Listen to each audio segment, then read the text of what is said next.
ီးမရတဲ့နေရာမှာမီးထွန်းတဲ့နေအောင်ကြီးအတုလို့ခေါ်တာပေါ့နော်နေလိုမျိုးပဲသူက drone နဲ့ကောင်းကင်ဘုံမှာတက်ပြီးတော့မီးထွန်းမှာ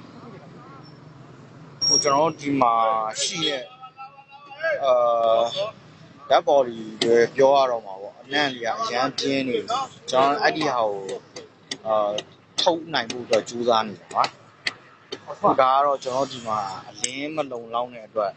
အလင်းလေးရအောင် drone နဲ့တက်အနံ့တော့တော်ပြင်းတာ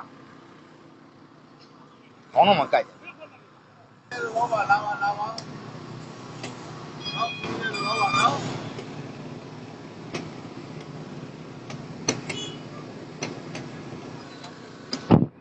တော့စပြန်ပါပြီ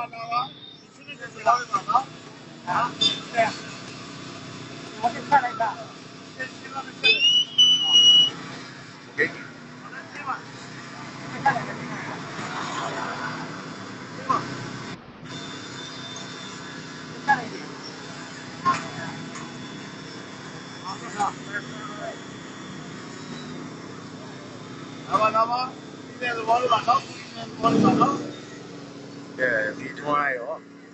မျိုးလင်းထိန်သွားတာဗျာအဲ့ဒါကိုဒီအတုလို့ခေါ်တာပေါ့ဒီတော့ဒီ drone နဲ့